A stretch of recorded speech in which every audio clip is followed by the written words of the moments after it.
Good evening, everybody, and welcome to Matters of Faith, the radio show.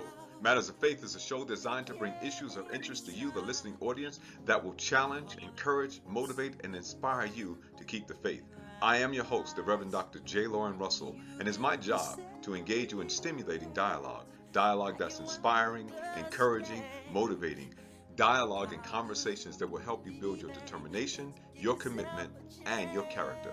Conversations that will help you keep the faith. Everyone born of God overcomes the world. This is the victory that has overcome the world, even our faith.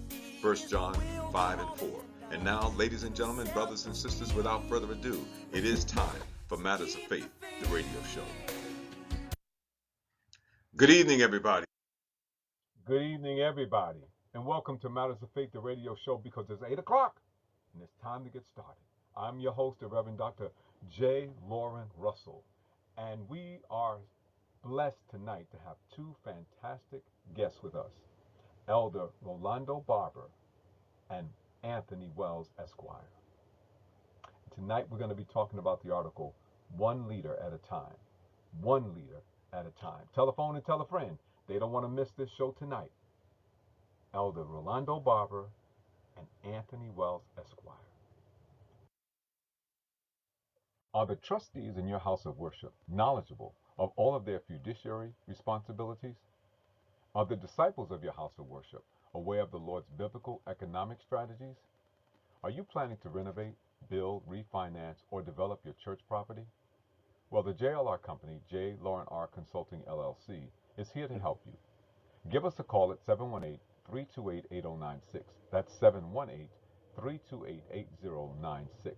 Or visit our website, www.jlaurenrussellconsulting.com. That's www.jlaurenrussellconsulting.com. At the JLR company, J. Lauren R. Consulting LLC, it's not about the castle. It's about the kingdom. Get your copy of Matters of Faith, the book. You can use the Cash App, $ Matters of Faith. The book is $22.80, which covers shipping and handling. Or you can send a check or money order to the JLR Company, Post Office Box 301, New York, New York 10035. That's Post Office Box 301, New York, New York 10035. You can also get the book as an ebook. Just go to www.smashwords.com/books/view/993177. That's www.smashwords.com/books/view/993177. There is a 50% discount if you act now. Check out the Eat Okra app for black-owned restaurants all over the nation. Yes, get the Eat Okra app. Now please, subscribe, like, and share our Matters of Faith YouTube channel. Subscribe, like, and share the Matters of Faith YouTube channel. Triumph Physical Therapy. With 3 locations in Harlem, Triumph Physical Therapy has become the go-to provider for musculoskeletal care. Did you know that up to 40% of extremity pain can come from a spinal source? Did you know that you can cure your knee, hip, or ankle pain by doing back exercises? Did you know that you can cure your shoulder, elbow, or wrist pain by doing neck exercises? Did you ever wonder why your knees bother you when you are sitting and not using them? Well, at Triumph, they do their best to answer those and any other question you may have. They use a unique approach that is based on the latest research in science and musculoskeletal care. Now, their approach works, and their patients will testify to that. I know I'm one of them. Don't take my word for it. Try it for yourself. Before you take that pill or schedule that surgery, give them a call at 212-234-2900. That's 212-234-2900. Triumph Physical Therapy, the go-to provider. 212-234-2900. Love Thy Neighbor Incorporated project is preparing for their annual Back to School drive. They are collecting backpacks, book bags, lunch boxes, pencils, erasers, sharpeners, crayons. Love Thy Neighbor Incorporated project is preparing for their annual back to school drive. They are collecting backpacks, book bags, lunch boxes, pencils, erasers, sharpeners, crayons, coloring books, calculators, socks, shoes, sneakers, and snacks. For shipping and giving instructions, follow them on their Facebook page, love_thy_neighbor_project. That's love_thy_neighbor_project, or just simply visit their website, www.lovethineighbor7.org. That's www.lovethineighbor7.org. Every gift makes a difference in the lives of our children. www.lovethineighbor7.org. Please, ma'am, please, sir. More than ever, we need to make sure that we get vaccinated. This virus is not quite over yet. If you don't do it for yourself, do it for someone that you love. Anyone age of 5 and above are eligible to be vaccinated, boosted and reboosted. Please, ma'am, please, sir, get vaccinated. And now, the article. One leader at a time. That article can be found in my column Matters of Faith at www.thebronxchronicle.com. That's www.thebronxchronicle.com. If you scroll down until you find my column Matters of Faith, there you will find the article, and it is entitled One Leader at a Time. Joshua chapter 1 verses 1 through 3 and verse 9 from the New King James Version. After the death of Moses, the servant of the Lord, it came to pass that the Lord spoke to Joshua, the son of Nun, Moses' assistant, saying, Moses, my servant, is dead. Now therefore arise, go over this Jordan, you and all this people, to the land which I am giving to them, the children of Israel. Every place that the sole of your foot will tread upon, I have given you, as I said to Moses. Have I not commanded you? Be strong and of good courage. Do not be afraid, nor be dismayed, for the Lord your God is with you wherever you go. One leader at a time.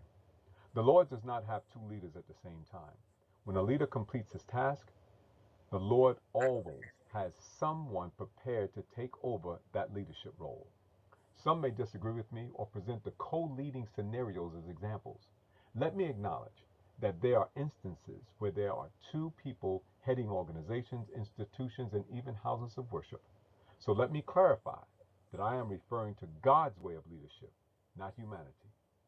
In the scripture cited for this article, the Lord approached Joshua after Moses had died and commissioned him to fulfill the assignment originally given to Moses. He was to rise and lead the people into the promised land. I'm sure Joshua had some apprehensions and concerns about this task he was about to undertake. There were millions of people, and Moses had been in personal contact with God to help him. So the Lord reassures him, Joshua, in verses 4 through 8, that he had been thoroughly equipped for the task, then tops it off with an assurance that he would be with him just like he was with Moses. There was no hesitation in Joshua. He took on the leadership role, and history says that he did exactly what he was assigned to do as a new leader of that great nation. Some of you reading this article, hearing my voice, might have a call to a leadership role, but not sure how to respond. Apprehension and concerns are normal, no matter how well you have been prepared. I'm not talking about those who have a self-glorifying desire to be in leadership without a calling, but those who have been faithful, taught, and prepared for leadership. If that's you, carefully examine the example of Joshua. He never tried to take leadership from Moses. He followed direction and showed loyalty right up to the day of Moses' death. It was only after the Lord called Moses from labor to reward that he called Joshua to leadership. If you remain patient and stay prepared, your time will come. Joshua personifies the saying, if you stay ready when the call comes, you don't have to get ready. Remember that the Lord uses one leader at a time. Be blessed. And this is my question for tonight. What leadership role are you being prepared for? And will you be ready when the call comes? Let me ask it again. What leadership role are you being prepared for? And will you be ready when the call comes? And that leads me to my next assignment, which is to introduce my guest to you tonight, which gives me a great deal of pleasure. First up is my dear friend and brother. You've seen him before, you've heard him before. Most of you know him that are watching because you've worked with him before. But I get the chance and the opportunity and the pleasure of introducing him. Anthony Wells, Esquire, graduate of New York City Public School System, a bachelor's from Baruch College, an MSW from Stony Brook University, and law degree from New York Law School. Started his civil service career in June of 1980 as a caseworker at Spofford Juvenile Center. He went to Queens, BCW in 1983 and became a union delegate. He was hired by SSEU Local 371 in October of 1988 as an organizer. He held positions as an associate director of organization, research, and vice president of research and negotiations, and was elected president in April of 2011, where he currently still is the elected president. So, Matters of Faith family, would you welcome with me again my friend, my colleague, and my brother, this awesome man of God, my friend, Anthony Wells, Esquire. Oh, yes, and I need to add that Anthony Wells is licensed to practice law in both New York and New Jersey. And my other guest, my second guest, this is a new treat for me because I have not met the brother before, but I want to introduce you all to Pastor Reynaldo Barber is a civic leader that is enthusiastic about serving others and enhancing the lives of many. He was born in Panama City, Panama. He has had a desire to work in the health sector, specializing in gynecology, and as a priest since he was a child. Mr. Barber received his high school diploma from Luis Martinez Technical Institute and attended Panama Technical University. His skill and expertise have enabled him to work as a computer technician at the Brooklyn Public Library for over 29 years. Since 2017, Mr. Barber, Elder Barber, has served as president of the Brooklyn Library Guild Local 1482 of DC 37. Reynaldo Barber, an ordained elder of the City of Grace, currently serves as the assistant pastor and a certified New York State chaplain. Reynaldo considers it a privilege to live life and work in ministry alongside his wife of 32 years, Maritza Barber.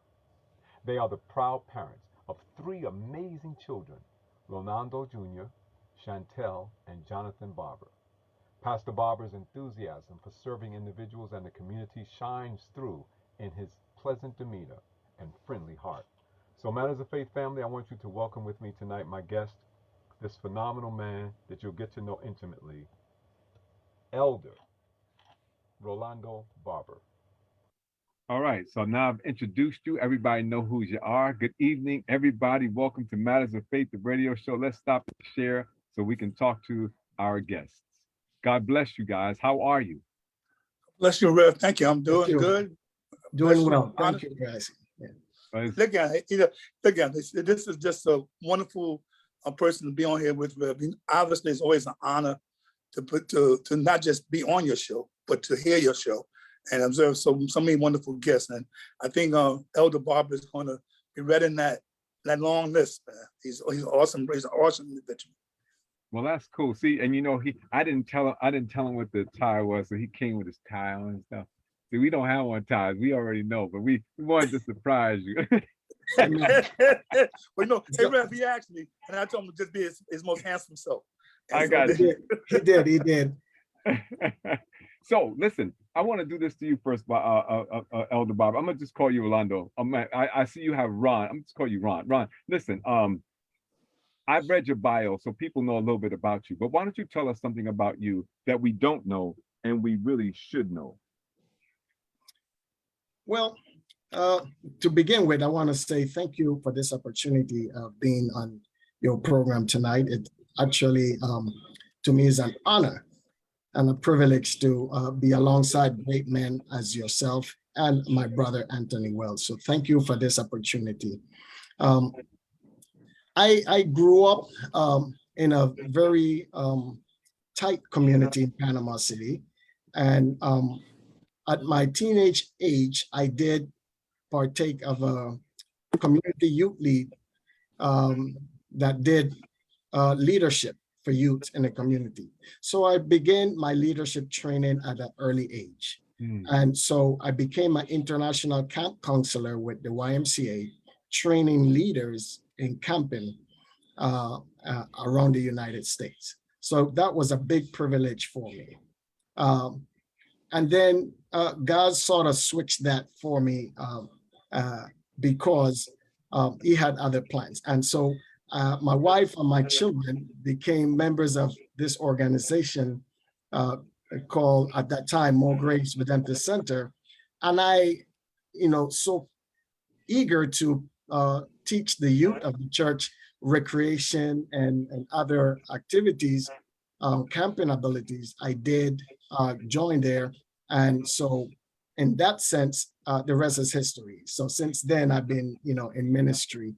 But one of the things that I love to do is to really interact with people, to have conversation, whether it's with the seniors, whether it's with the young people or my own peers, and be able to encourage them in each and every one of the situation or circumstances. I may not have the answers to resolve the issues, but certainly God has a word to share with them to encourage them. And thus, it is the topic of your exhortation tonight. So, well, I'm glad to have you, and thank you for sharing those things with us. I like that you talked about, your early age and your early development, where you actually, I call it train the trainers in the Boy Scouts. That's a, you were in the Scouts, right? Were you a Scout? No, it was YMCA. Oh, the sorry, that's right, YMCA. Mhm. All right, now that was interesting. That's where I learned to swim at, is YMCA. Nice. That's why I learned to swim. So I go back a number of years with that. In fact, it's interesting because I'm gonna ask Brother Wells the same question, but Brother Wells worked at Spofford. Well, there's an institution that used to be over there on 161st Street that prior to it becoming a youth facility was a YMCA. That's why I learned to swim at. Wow. So I went through some transitions over the years. So when you said YMCA, I don't know where I got Boy Scouts at. I guess because I was a Boy Scout too, but but yeah, that's where I learned to swim. But you said, I know what it was. You said camping. You said teaching the kids to camp. Yes. You did that at the YMCA? I did because YMCA, Central America and South America, some South America are very non-for-profit. They are really sponsored by YMCA in North America. Programs such as those and refugee camps in countries like Salvador, Nicaragua, and so forth. Right. So they get this group of young people, teach them leadership skills and training in camping. One, survival, and two, everything that you can do, in nature, as far as, enjoying nature and surviving, eating. So if we dropped you off in the jungle, you'd make it, you'd survive. Depends on which jungle. I know if you put me in there, I got a problem. Because I got to get my chicken from the supermarket. I got to get my birds that are already prepared. So, but well, Anthony, talk about, I know that you've been on my show before a couple of times actually, so it's like welcome back. I appreciate that. But can you tell us something about you that we don't know? So I got fired as a free volunteer peer counselor back in 1983 because they said I was too partial to the kids. I was at a YMCA. I was a peer counselor for parents and their children, and they said I was too partial to the children. It's the only job I ever got fired from, and it was a non-paying job. That's interesting. Yeah, that is a good one. I like that one. I like that one? That's a good one. I got fired from a job, wasn't even getting paid for it. Y'all need to take note of that, because you can get fired just because you're volunteering doesn't mean that you got the job for sure. You still have to carry the weight. You got to pull that wagon. You got to pull your weight. That's a really good point because a lot of people volunteer to do things and then they don't show up. and they think it's okay. I'm just volunteering. No, no, no. If you put your name on the line, if you say I'm going to do it, whether you get paid or not, you know, you need to get the job done. Absolutely. Absolutely. And that's a Absolutely. difficult lesson for some people to get. So thank you for sharing that. I really appreciate that. And I'm not saying that you weren't doing the job. They may have misinterpreted your work skills, you know. Well, I was young, you know, I was understanding what the kids were talking about. And I so got it. You knew what they were saying. So I got it. You know, I had worked at Spofford for 3 years, came out, worked at BCW, and volunteered at the Y to do this counseling. And you know, I might have been maybe a little bit leaning towards the kids. Right. Got you. Took their side a little too much. So listen, Probably. tonight we're talking about leadership. And as I said, I always say that I never know what the topics are going to be until the Lord kind of reveals it to me.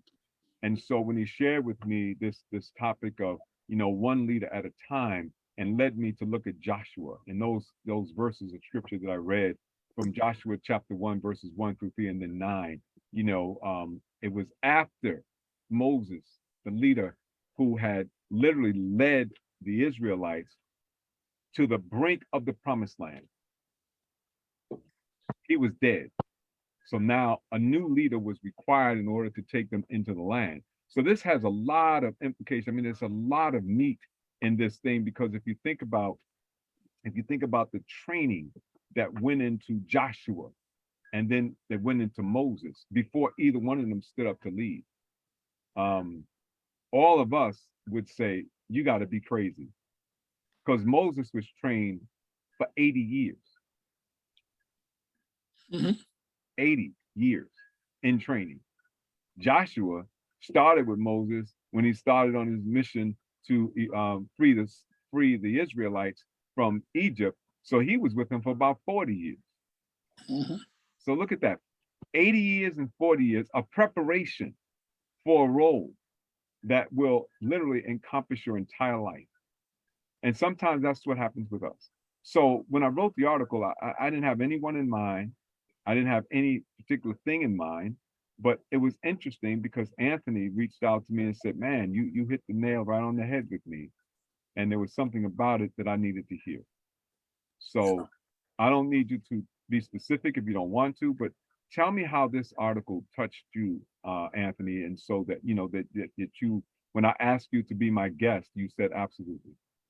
Well, it was actually just your sermon yesterday that you preached that was based on this that touched me, because it talked about leadership, talked about faith, talked about why you do the things you do. And so I was going through a little challenge. You know, as we all know, we deal with people, and we deal with from their perspectives. Mm-hmm. And sometimes that perspective is a little skewed, you know.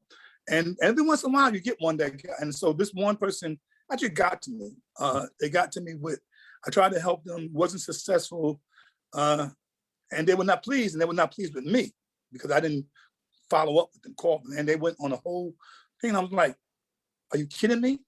You know what we did?" And then when you preached yesterday about this and talked about ministries that are not necessarily in the church, Yeah. that's what touched me, because it brought me back to, why do we do what we do? Why do I do what I do? Why? And then they went to leadership and training and God telling Joshua, you know, to take over for Moses. And that was easy because that was direct. God said to him directly. It was no interpretation, right? He said, listen, Moses is going, you're it. You're it. For it's different, well, different from me. Okay, how God talks to you and how you hear what God says. And sometimes it's not even hearing it, it's just following that path that he's put you on. So your sermon yesterday about the ministries is what brought me to reach out to you, because it was like, you said it in church, I'm talking to somebody. Yeah, I was saying you were talking to me. You were just talking to me, but he was on the Zoom talking to me and saying, why do you do this? And it brought me back from a negative place to a positive place. I'm glad. Thank you for sharing that. Thank you for sharing that. Now, Anthony, Anthony, Ron, you didn't have an opportunity to hear the sermon that was preached. But what I preach about whatever I talk about. I'm gonna preach about it. So by the time I get here, I'm saturated. I've been preached about it maybe twice. You know what I'm saying? I've written articles, so I'm saturated with this. But you did read the article, and so something probably stood out for you as well. Why don't you share that with us? And I'm going to share a couple of things with you after you do that. Yeah, so I did get an opportunity to read it, and some of the things that really stood out to me was that God always prepare a ram in the bush, right? And one of the things that really stand out for me was the fact that leadership, to be great leaders in that manner with Joshua. Joshua was a follower first. He didn't born to be a great leader. He was a follower of Moses. He, began in the church, and then he served, under Moses throughout all these years, and he saw all of that ability and characteristic as leaders, but did not assume any position. Neither did he want to overthrow Moses, but he waited for his turn because he knew that the calling was on Moses at that particular time. But when God spoke to him, it almost seems like he was vacillating between, do I take this thing or do I not? As like Anthony said, you try to help people, but it's how people receive what you are saying. And so, like many of us, and like you did to Anthony, God himself had to encourage him. And that was one of the main things that stood out for me, is that we all need encouragement, because we can, this work of ministry, this work of organizational leaders, and so could be very stressful at times. And so, we always have to look for that room to be encouraged. I thank you for sharing that. That's really, really important. I was thinking that many times people have goals in leadership, right? And that's good. You need to have a goal. But goals can be sidetracked. They can be they can be derailed. So it's better to have a mission. If you're on mission, it doesn't matter because the goal, it can change. It doesn't matter because the mission is what's important. It's not ultimately where I'm going to end up, because when you're on mission, ultimately where you're going to end up, which means that it may not happen in this lifetime, but ultimately you will get to where you want to go. And sometimes when you're on mission, it takes you in different directions. My wife just got back from South Africa, and she brought back a lot of stuff, Nelson Mandela and the apartheid movement and the eradication of that horrendous system. And one of the things that you notice anytime you look at civil rights, or anytime you look at human rights, you look at all of those kinds of things, even in union work like you guys do, oftentimes the river changes direction and you have to go in a different direction. But it doesn't matter, because the goal won't necessarily change, because the mission remains intact. The mission is still the same. The mission is to serve people and to make them better. And so I was sharing in the sermon that I preached, I gave a number of different examples. I said, for example, if you've been called to lead in the ministry of inclusivity, then you should have a personal statement, that affirmation that you want to repeat on a regular basis. And I gave an example. I said, I lead, love, and inspire all beings to experience their connectedness and relationship to everyone and everything. So that way it doesn't matter what else happens. This keeps me focused on what's important. And then I gave another example. I said, well, what about if you were in the ministry of music? We have a lot of musicians in our churches. And I said, I gave them an affirmation. I live to show people the beauty, serenity, and freedom that comes from experiencing music, not just hearing it, but experiencing music. I use music as a form of loving and living and healing in everyday life. And so ultimately, I was talking about whatever the area, whatever the field that the Lord is calling you to, make that your mission. Make that your mission. And then the leadership, the role of a leader literally becomes evident, becomes obvious, because you are being a leader first of yourself. And then he can put you in other places. It may take some time, like 40 years, 80 years, but it doesn't matter. When you're on mission, even the time doesn't matter, because we're just functioning in what we call chronos time, which is the time that we have on our clocks and watches.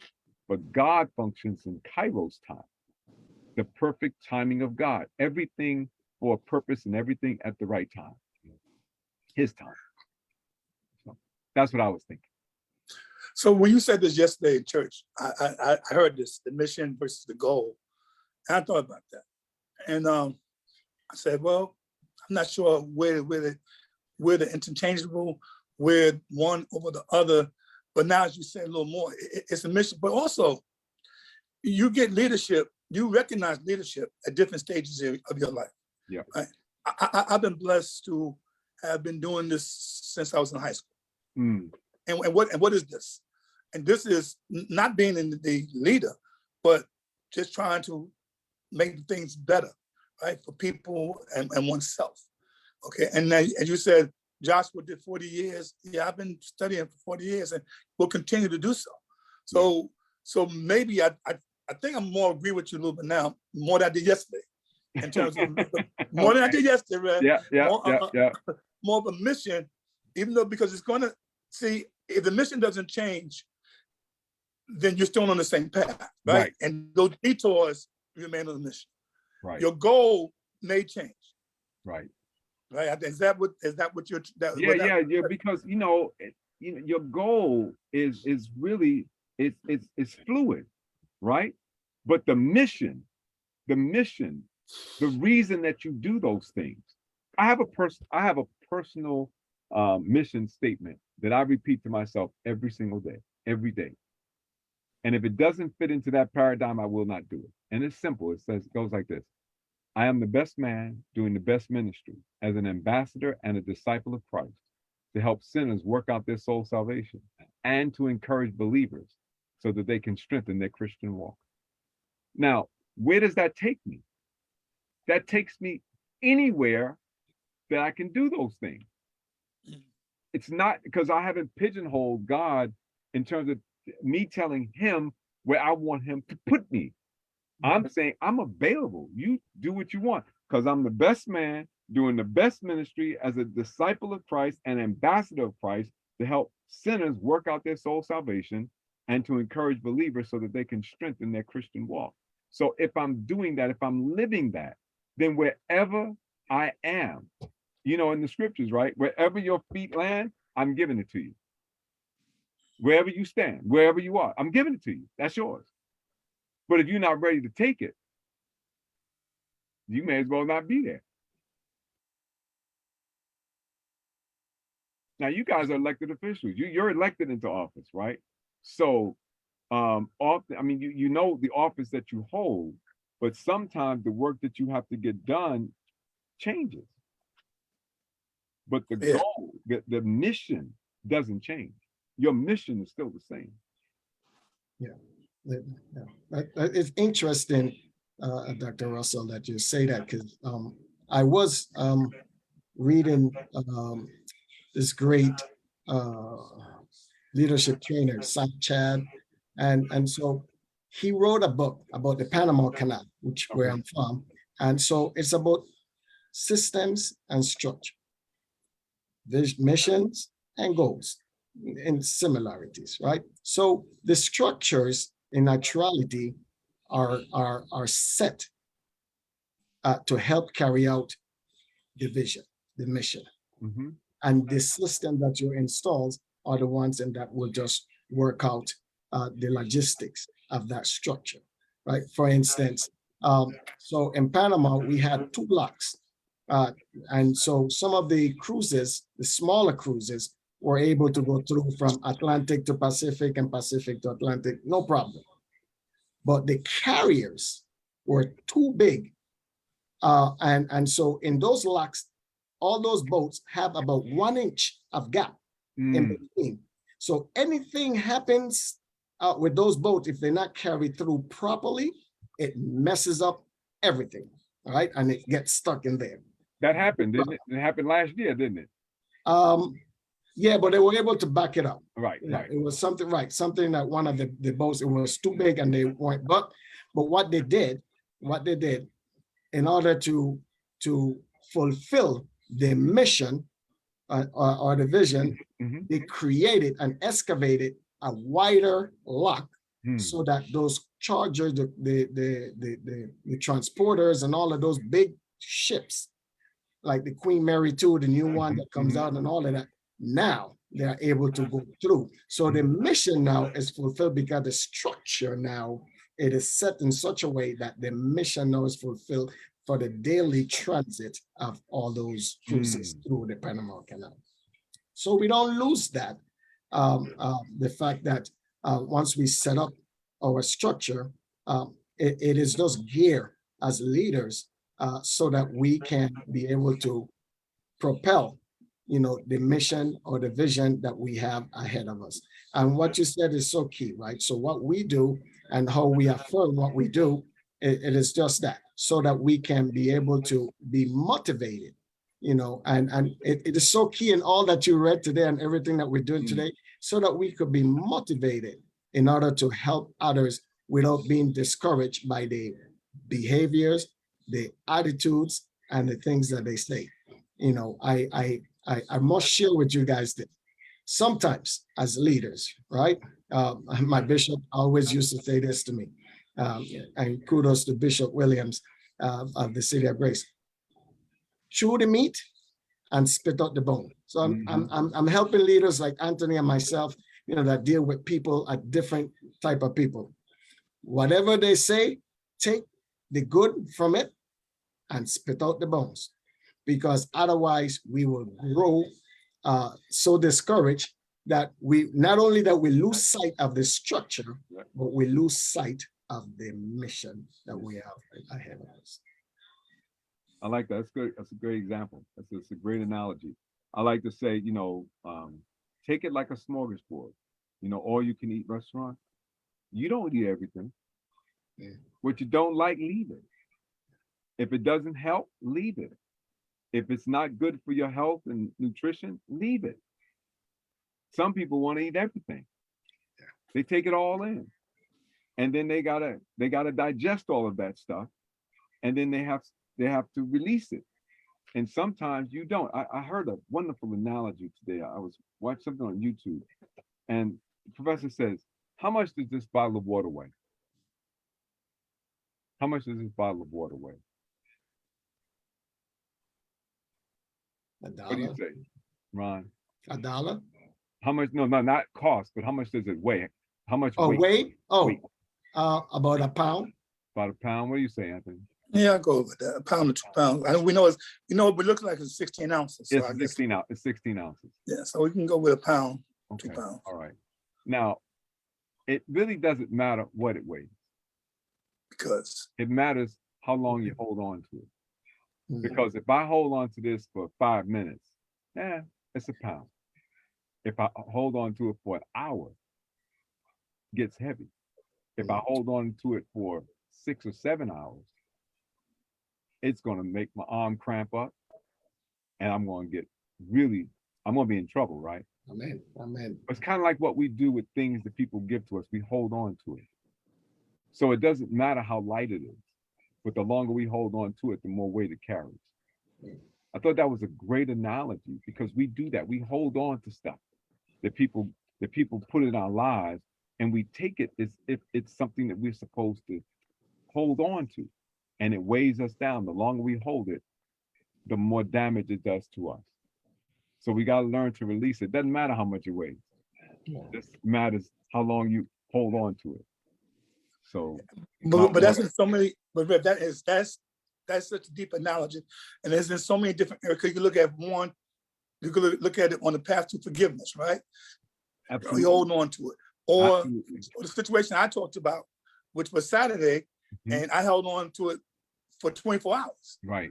But until you intervene, Mm. until your intervention allowed me to pretty much move on from it. Not all, because sometimes in these positions, in positions of leadership, I wrote an article. I write obviously a monthly column myself, and I wrote about the responsibilities of leadership. Yeah. Because a lot of people don't understand the responsibilities of leadership. And what does that mean? What does that mean to be privileged and to be honored to be in a leadership position, whether it's the head of an organization or you're a leader in that organization? It's just a whole bunch of stuff. But one of the things that you just said, what comes with that is knowing when to spit out the bone or to reevaluate what you're doing, why you're doing it, and what are you holding on to? And so that's the challenge. And to me, it's tied into faith too. It's just, it's tied into faith, having that faith. Yeah. You know? Yeah. See, when you hold on to things, it really doesn't hurt the other person more than it hurts you.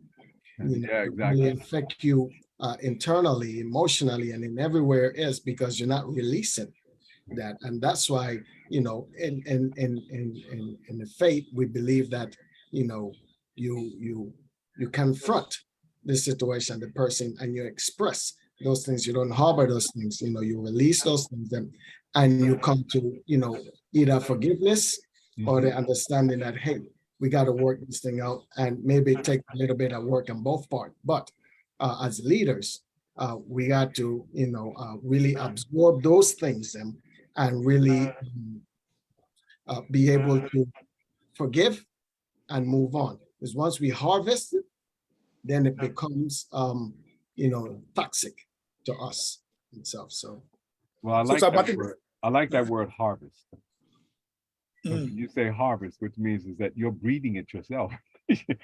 You're growing it. You planted it. Now you're cultivating it, and now it's starting to bear fruit in you, and it's negative, and it can add to you. You know, my pastor, Dr. Sears, Reverend Dr. Booker T. Sears Jr. likes to say, you don't get ulcers from what you eat. You get ulcers from what's eating you. Absolutely. You know, so yes, leaders have to be able to discern what to hold on to and what to let go of.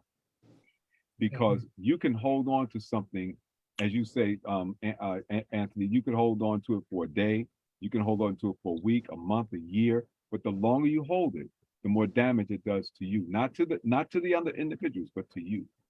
Because they just go on with life. They're going on with their life. They say what they had to say and they're going on. But now you're beginning to internalize it. You are harvesting that negativity, and it will show up in places that you don't want them to show up, because it'll begin to pop up. It'll begin to bear fruit in areas that you don't want it to bear fruit. So you may be speaking to someone in a meeting somewhere, and all of a sudden somebody says something that triggers that. there you go. And it just, and you blurt out, say, oh my God, what did I just say? That wasn't even a person. But because it's festering, leaders have to be able to do a lot of those things. Jerry says, listen to this, leaders who harbor things tend to put it on others. Facts. Hard stuff, right? Hard stuff. Because, you know, and sometimes you're like Joshua, you're thrust into leadership. Not that you want to be in that role, but sometimes you're thrust into that leadership role. You may have been the second in command, and then Moses, my servant, is dead. I mean, I think about, I'm the precinct council president at my local precinct. I was very content with being the vice president, because I could do a lot of stuff. I didn't have to take the heat of being up front. I didn't have to do all of this stuff, you know, that the leader had to do, and I could support him. You understand what I'm saying? If he gets, I could lift up his arms, I could get up underneath him, but I could go my own way and do some other stuff. Then my friend, my brother died. And I'm sitting there saying, okay, so what are you going to do? So the police saying, you know, Reverend Russell, are you interested in stepping up? I'm like, wow. Hadn't planned on doing that. But Moses, my servant, is dead. we had a mission and we had some plans, but now he's not there. Can we still do this? Can I still be on mission even though he's not here? And I accepted the call. Nice. Because, you know, sometimes you're thrust into a leadership role. You're put there. God opens up a door, and sometimes we don't want to walk through that door.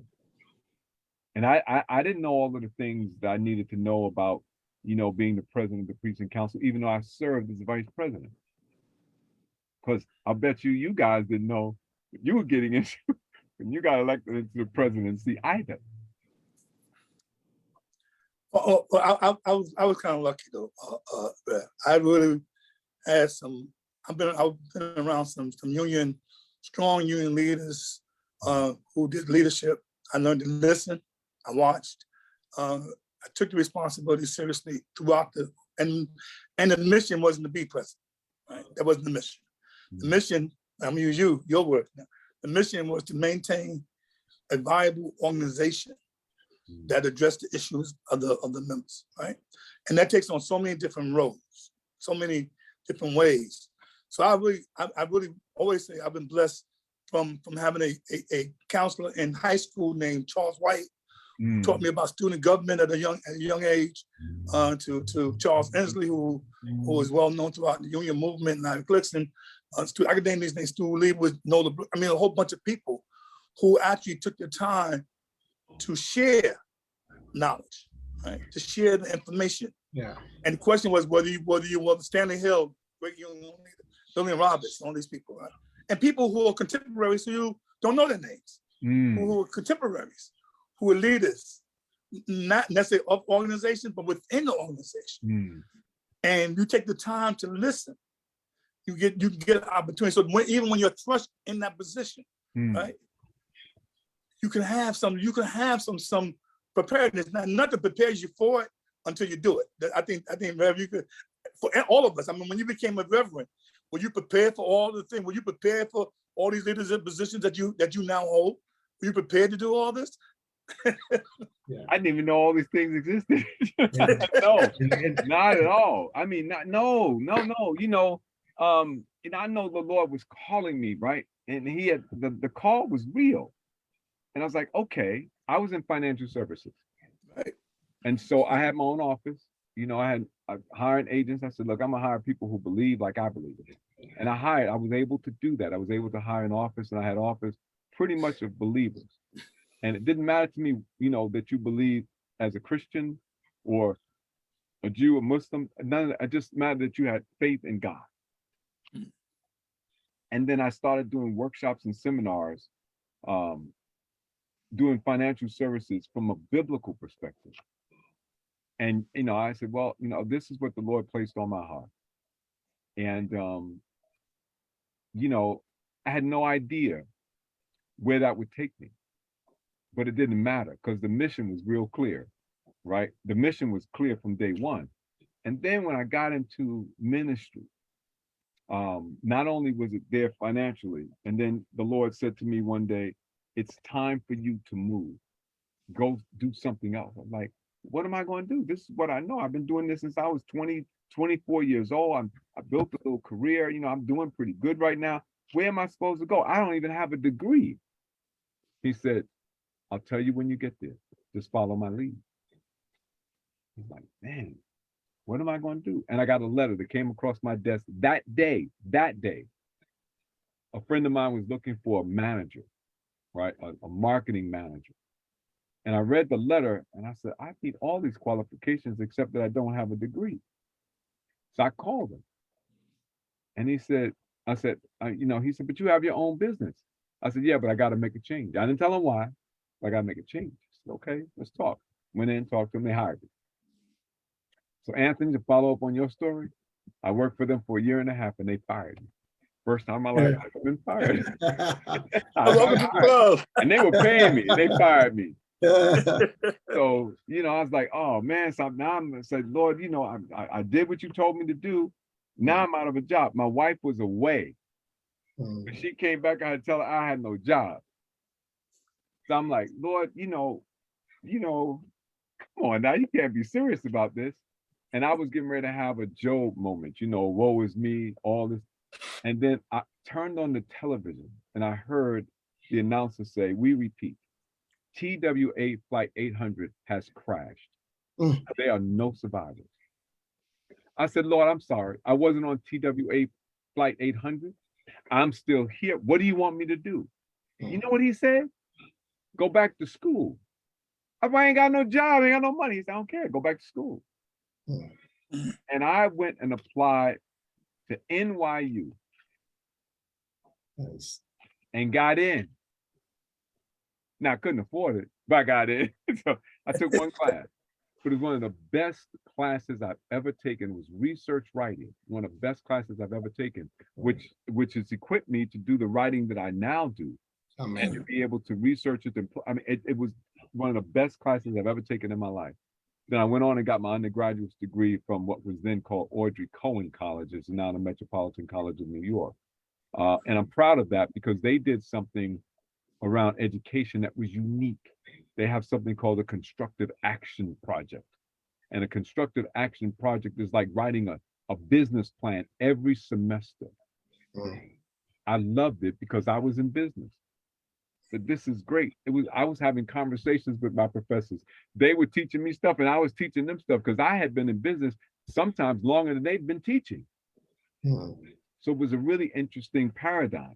And so, no, I was not ready for all of that. I was not, because I thought I was going to stay in financial services, retire after 20 years and be done with it.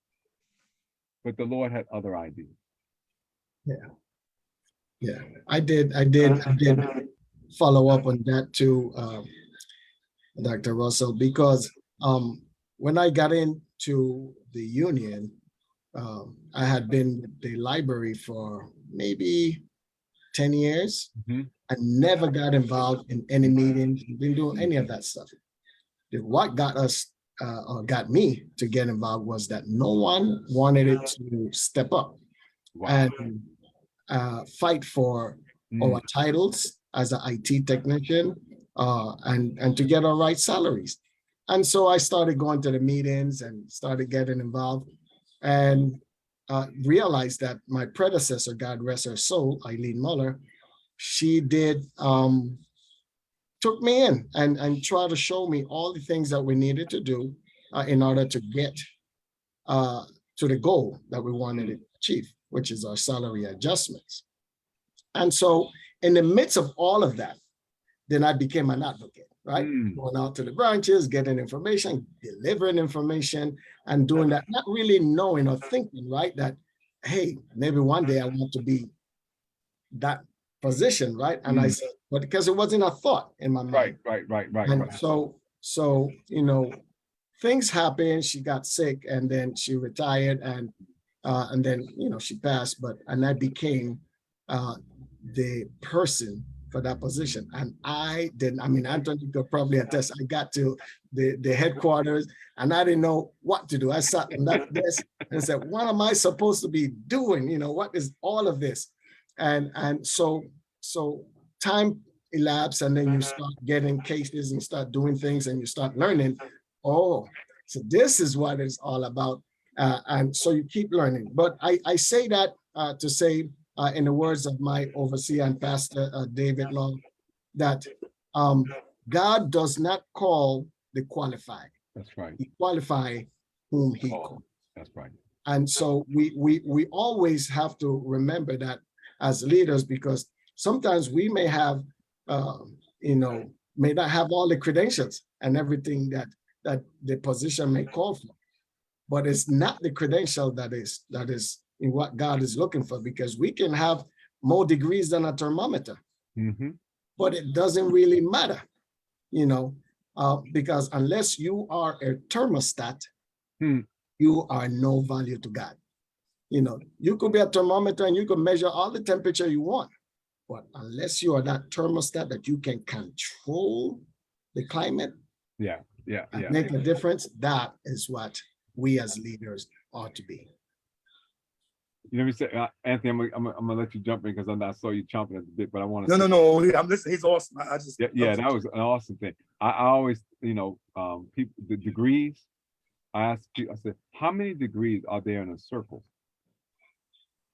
360. Yeah, until you get to be a full circle, you ain't got nothing to brag about. You There ain't you got go. nothing to brag about.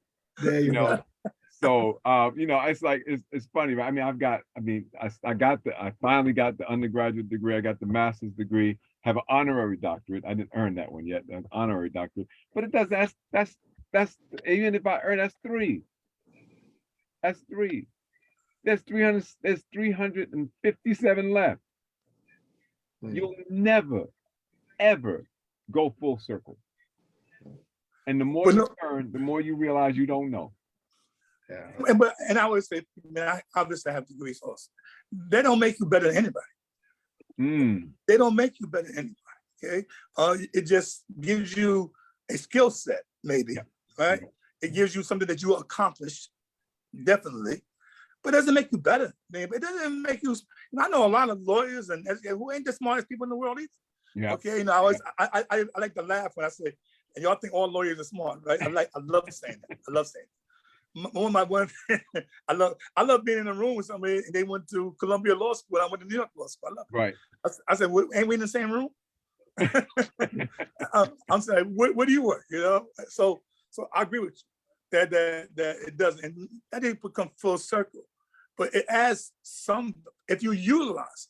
But at the end of the day, it's about having faith that this is what you're supposed to be doing. Right. Right. Right. That the calling, like you take on the extra things that you take on, the things that we take on, or just going back to that mission, which is I'm gonna wear that out, the mission, okay? Because that clarifies it. It also keeps you a little more focused on what you want to do. But once again, why are you here?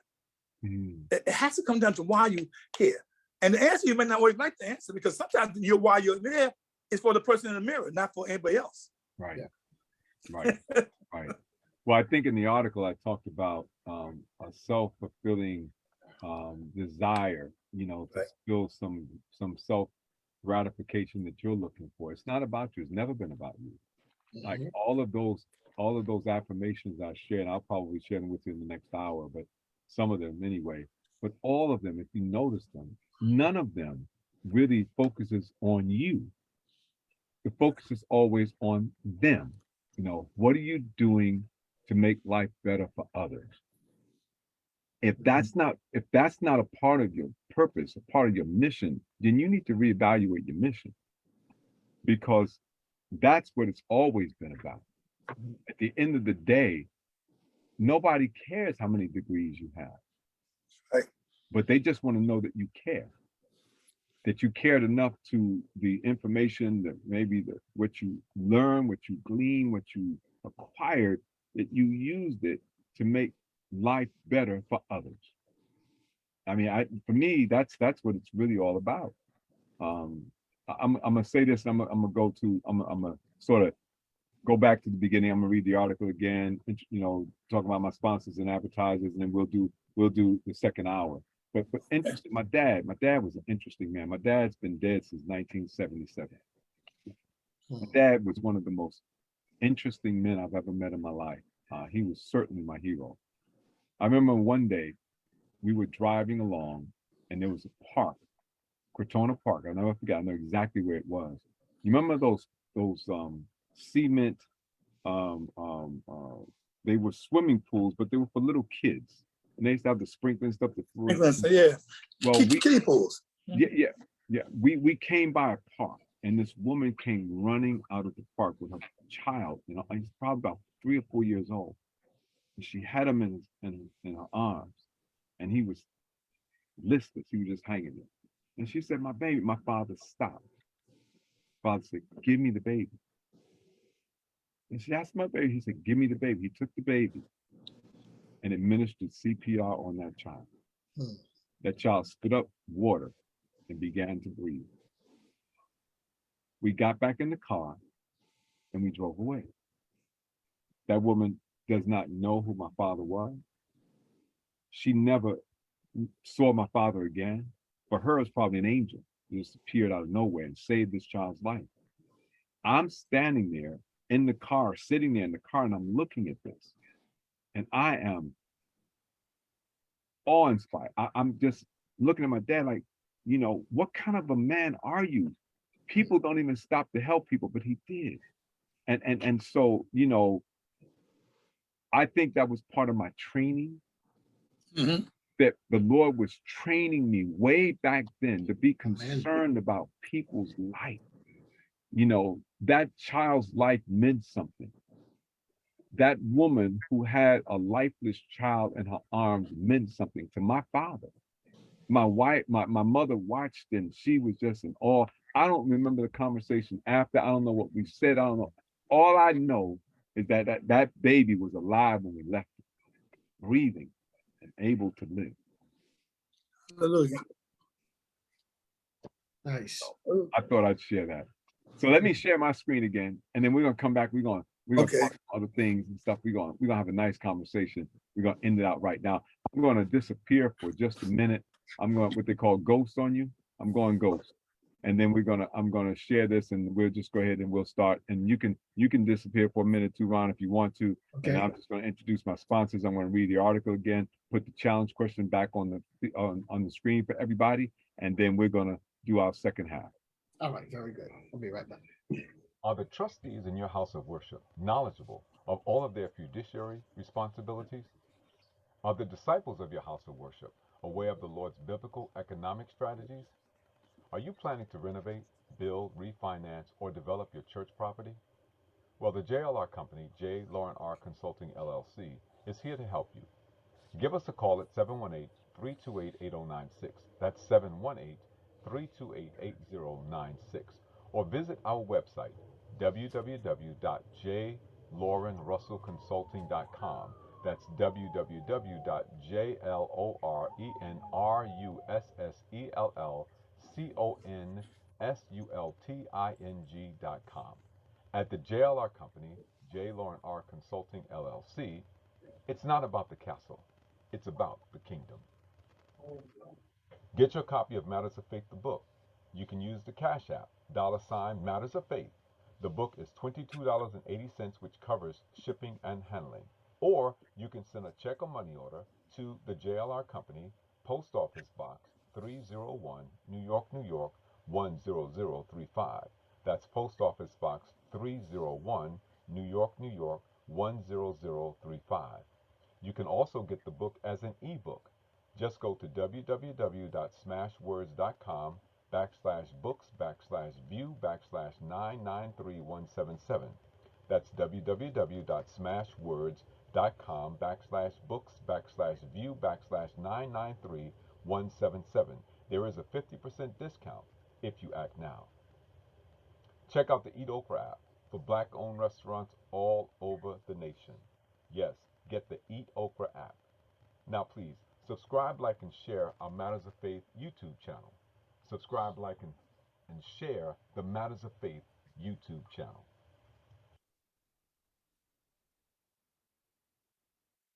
I want to make a plea with you tonight. Please, as a reminder, get vaccinated. More than ever, we need to make sure that we are vaccinated. If we're 5 years of age or older, the vaccination is available to us. If you don't do it for yourself, do it for someone that you love. You may not become ill, but they may die. Thank you, ma'am. Thank you, sir. We love you, and there's nothing you can do about it. So get used to it and get vaccinated. Love Thy Neighbor Incorporated project is preparing for their annual Back to School drive. They are collecting backpacks, book bags, lunch boxes, pencils, erasers, sharpeners, crayons, coloring books, calculators, socks, shoes, sneakers, and snacks. For shipping and giving instructions, follow them on their Facebook page, love_thy_neighbor_project. That's love_thy_neighbor_project, or just simply visit their website, www.lovethyneighbor7.org. That's www.lovethyneighbor7.org. Every gift makes a difference in the lives of our children. www.lovethyneighbor7.org.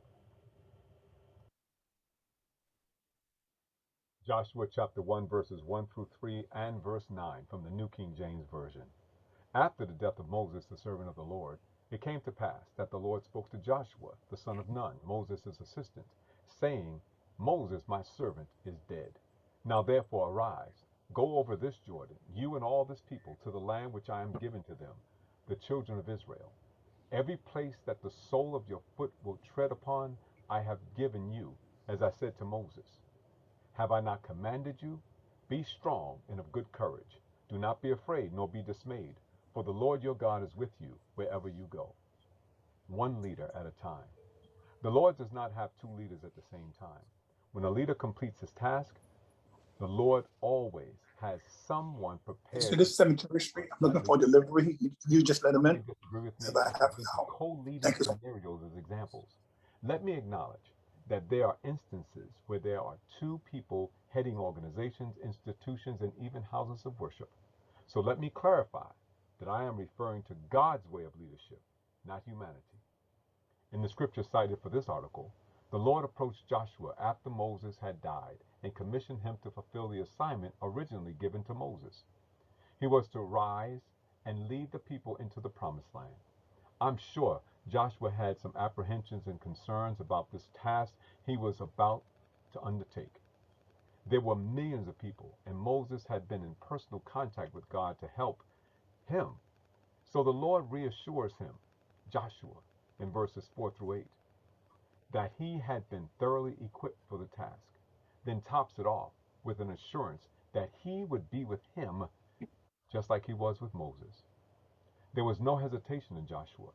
He took on the leadership role, and history says that he did exactly what he was assigned to do as a new leader of that great nation. Some of you reading this article, hearing my voice, might have a call to a leadership role, but not sure how to respond. Apprehension and concerns are normal, no matter how well you have been prepared. I'm not talking about those who have a self-glorifying desire to be in leadership without a calling, but those who have been faithful, taught, and prepared for leadership. If that's you, carefully examine the example of Joshua.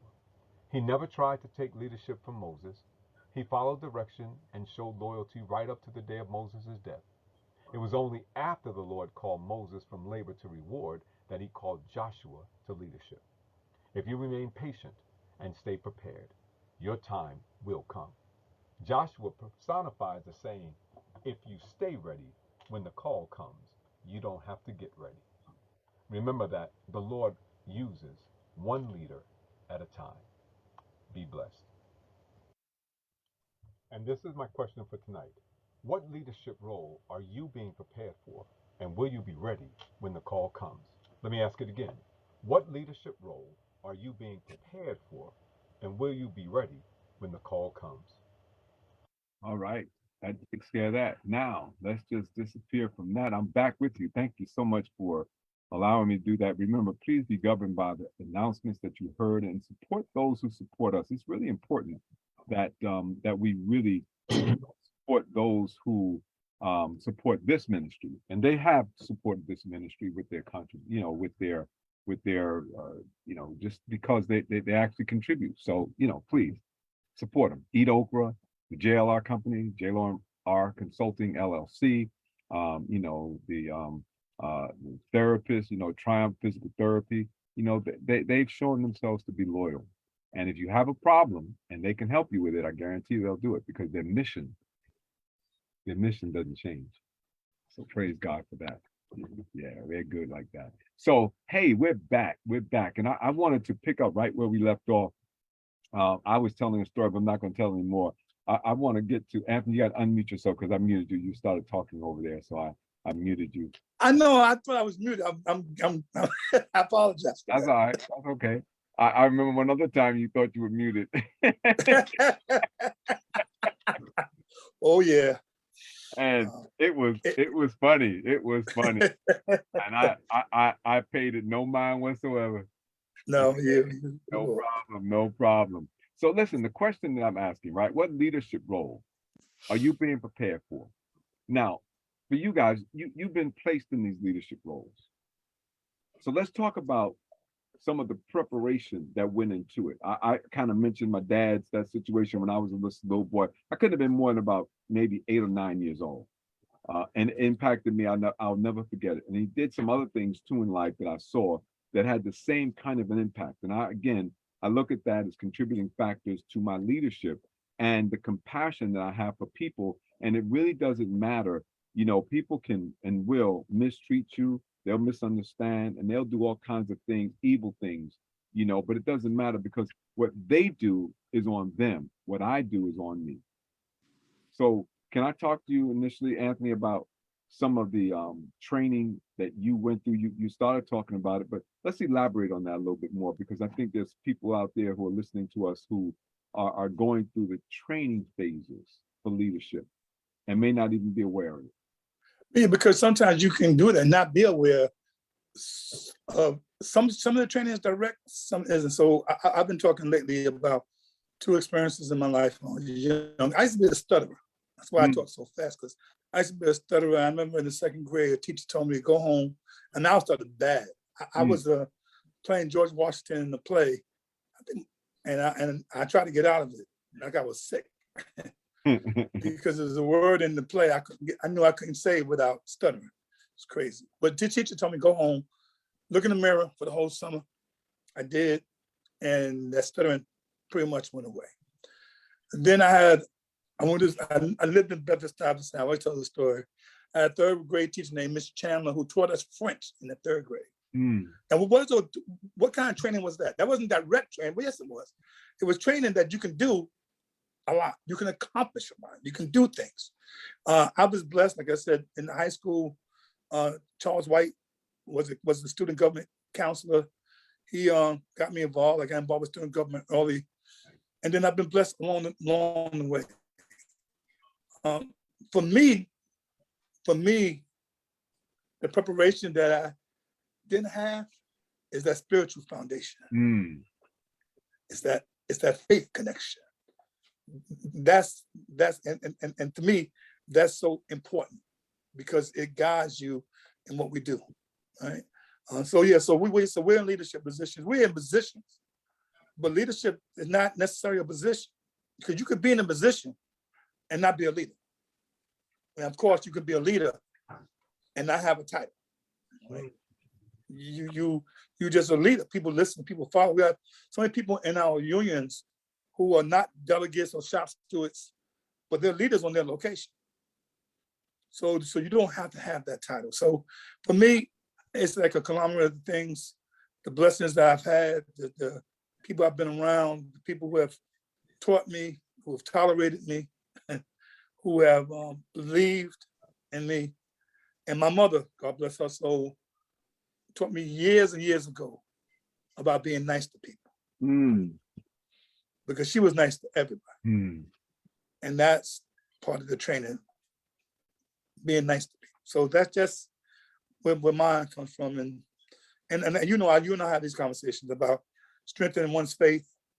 I know one thing you said to me is continues in my head, that you're not afraid to die. Because you don't view death as the end. You view death as the beginning.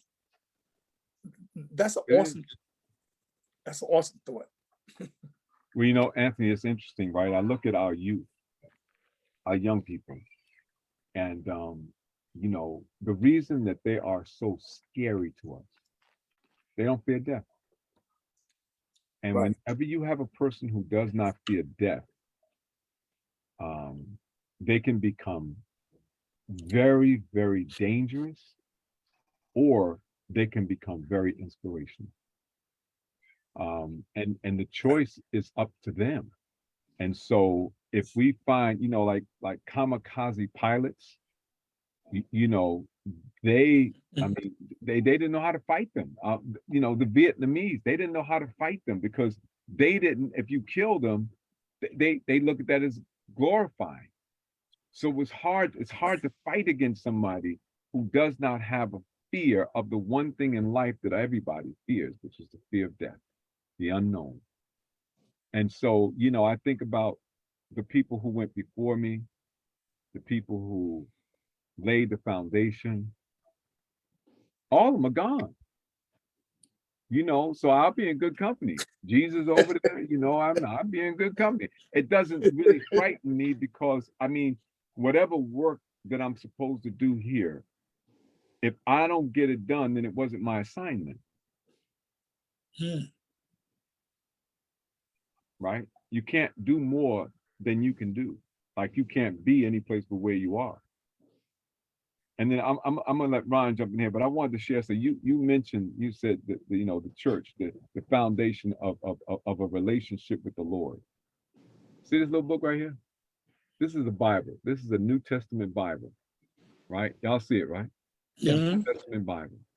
This Bible was given to me by my Sunday school teacher. I'm going to show you this, right? This is my Sunday school teacher gave me this. She signed it. Wow. On my birthday when I was 9 years old. 9 years old. Now, of all the things I've had in my life and lost, misplaced, destroyed, how come I still have this little Bible that I got at the age of 9? I contend that the Lord was preparing me way back then. I preached at the church that I got this Bible from when I first was licensed to preach. And I was talking to the deacon responsible for scheduling. And I said to him, I have the Bible, the New Testament Bible that my Sunday school teacher gave me on my birthday when I was 9 years old. You know how I know? Because she signed it and she dated it. It's right here. She signed and dated it. Wow. And when he said, well, what's her name? And I told him, he said, she's still here. Wow. I said, you got to be kidding me. He said, nope, she's still here. Amazing. And I preached at the church. And she had no idea who I was. And I told the story of how I used to run this. I loved Sunday school. I don't know, it's just something, I just love Sunday school. And I used to run on Sunday morning, get dressed, run up the hill, go to Sunday school. And I said, don't ever think what you do doesn't have an impact. You may not see it, you may not experience it, but it has an impact. I said, I know what I'm talking about. And I picked up the Bible. I said, because this Bible was given to me when I was 9 years old by my Sunday school teacher. And her name is, and I called her name. I said, she's sitting right there. She almost fell off her seat. She's Wow. there. And I still see her. We talk all the time. I've helped her to do things in her life now that, are significant for her.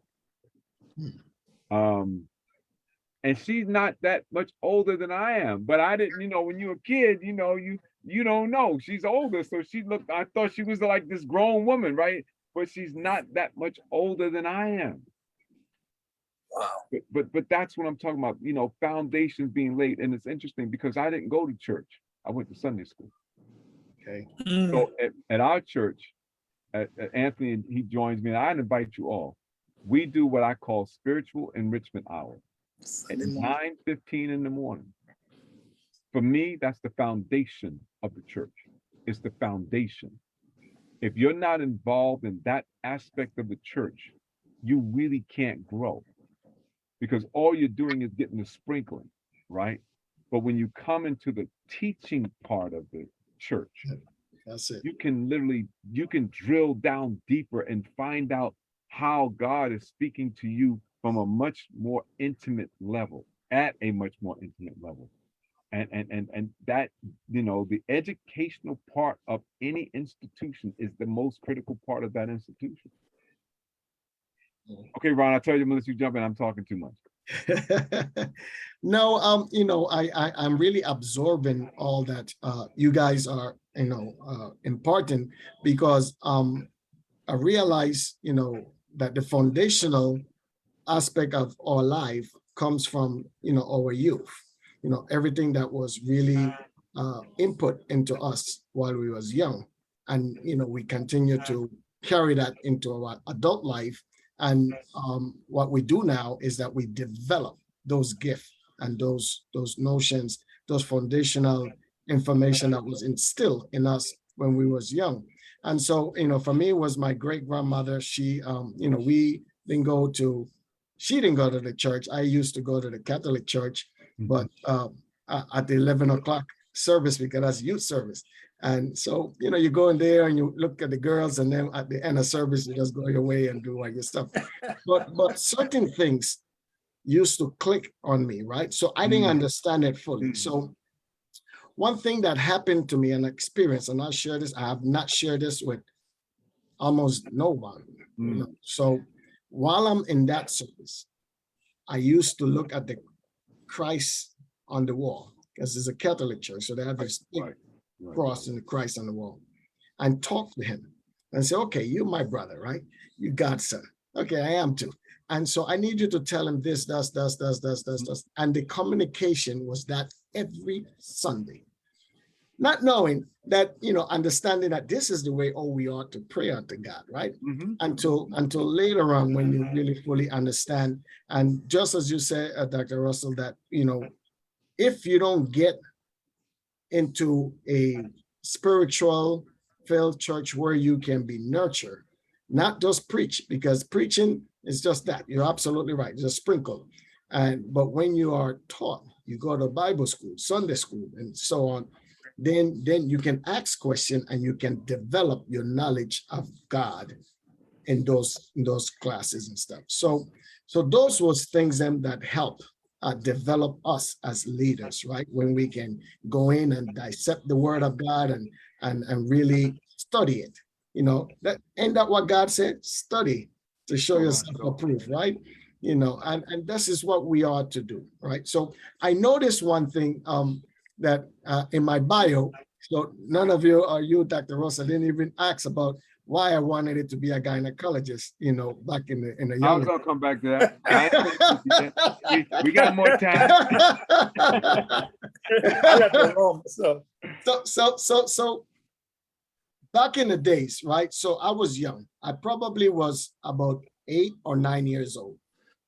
And so there was a young lady that had a problem. I'm not gonna go into that and stuff. And so each time she go around people, then everybody's doing all this kind of stuff because they were offended or whatever and whatnot. And I say, but nobody is asking or telling this young lady to go to the health center, which every community in Panama has a health center that you can go, you get first aid, everything, that is not surgical and stuff you can get at these centers. Anyway, so nobody wanted to do that. And I said, this is just crazy. I said, I'm going to become a doctor to help people like that. And that is the reason why I wanted it to become. Of course, when I say it, most people look and they say, oh yeah, you wanted to be in the midst of all of that all the time. And, it's okay, because, if you don't know, you don't know, right? But one of the things is that you said, I did from then wanted to help people. And it's something that is always in me in order to reach out and help people. And so it is natural now at this, stage in my life that those same energy, that same love, that same passion is still flowing. The difference now is that when you deal with people, especially adults, and some people, like Anthony said, they think they're smarter than thou. The reality is that they won't care. What's the saying? They don't care to hear how much you know until they know how much you care. There you go. And they know that, once you can focus, pay attention, they want to be heard. Yes. And so once you show them that you paying attention to their needs and you can do your best to help them in their needs, then you gain allies, you gain those kind of people that will help you to really carry or propel you to that next level in leadership. Because that's always, we are not stagnant. You said that in the beginning, Dr. Russell, that, this is a progressive thing. Anybody who is stagnant you know, you know, I say they're retarded because you're not moving nowhere. If you're stagnant, you're retarded. That's it. I'm no offense to nobody, but life is progressive. Life is moving, you know, and we move from stage to stage.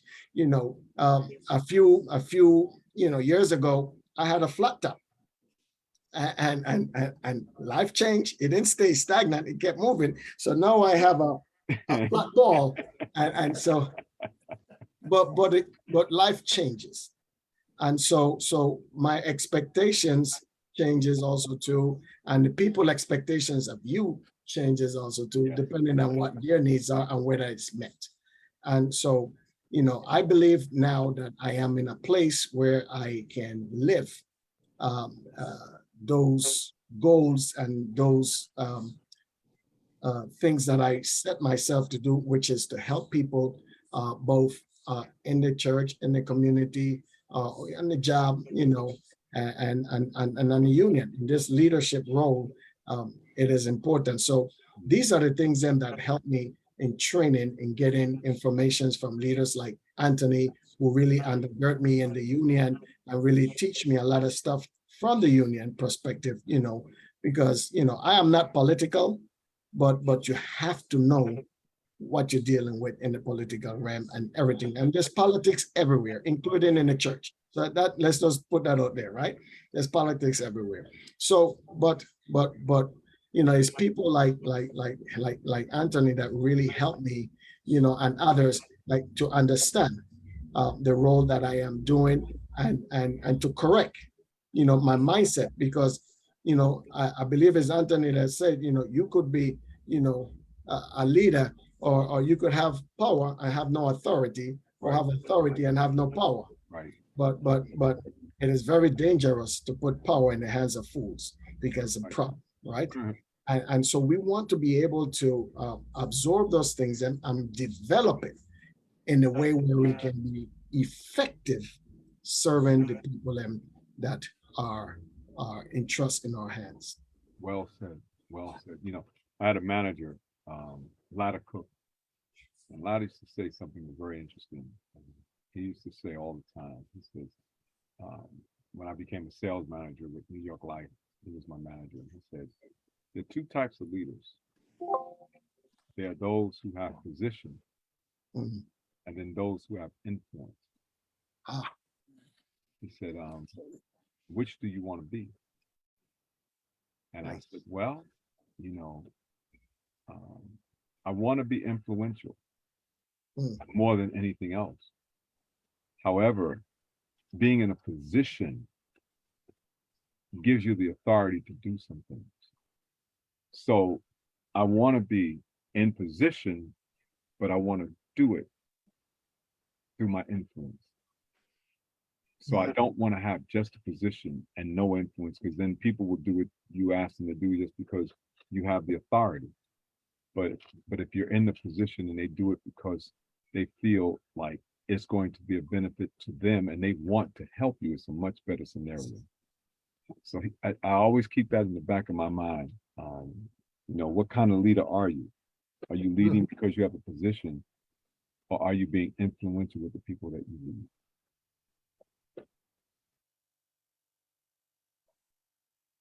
And then there's something else you said, and I'm gonna let you come jump in there, Anthony, but something else you said, Ron, that really kind of struck me. You said, you know, helping people was something that I wanted to do and had an inkling to do since I was a kid. Some people will alienate themselves and will not allow you to help them.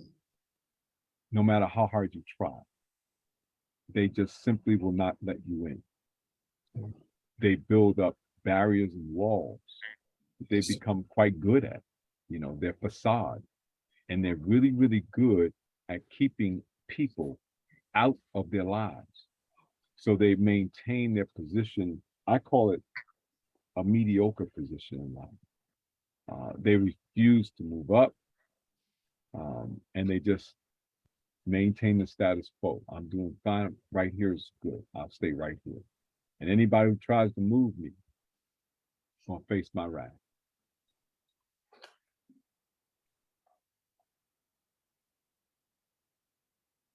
I've run into people like that throughout my career,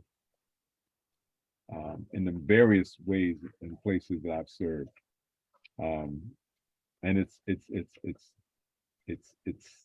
disheartening when you can see more in a person than they can see in themselves.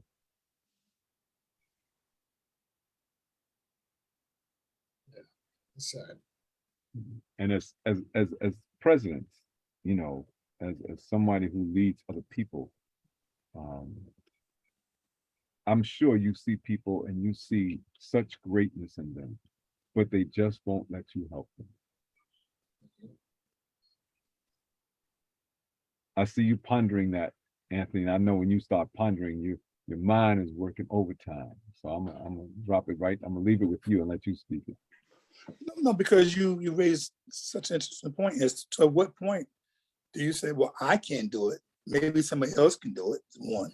Mhm. Two, what point do you say, well, I've done what I can do. Mhm. I've done my hand, Mhm. right? And once again, we go back to what we talked about earlier about carrying it, Mhm. right? Because, and doesn't mean that somebody can't reach that person. But the Right. question becomes, how much can we, you know, I've become a little more, I don't know, pragmatic. We all have limited resources. Mm. There is not infinite energy. There's not infinite anything, right? It's not infinite. So you have to decide how you're going to do this. How you going to focus, or somebody else can. Are you going to be, you know, I got to do this, but if I don't do it, it doesn't happen. Or, you know, maybe somebody else can get to that person and help them, or something may click. I don't know, you know. So you have to make those kind of decisions, right? And you can be consistent. And sometimes I can tell you people who I've been with like that, and at some point something clicked and eat me alive, right? Mm. And she and I Mm. became, you know, she's retired, and she and I became close like that because we had went through all that. And she had that blockage about letting people in, right? But somehow it clicked. And then there are those who just not gonna let you do it. But maybe somebody else could do it. We can't be all things to everybody, and we can't do all things, though we try, Right. right? Though we try. And though we think, and that's our calling, to do as much as we can. Right. I just became more pragmatic that sometimes, and it's disheartening. I mean, it's disheartening.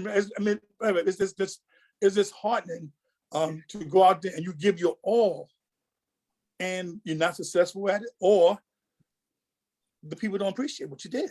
Mm. That's like Noah, man. You know, Noah built the ark. Everybody looked and laughed at him and said, "Man, what you building?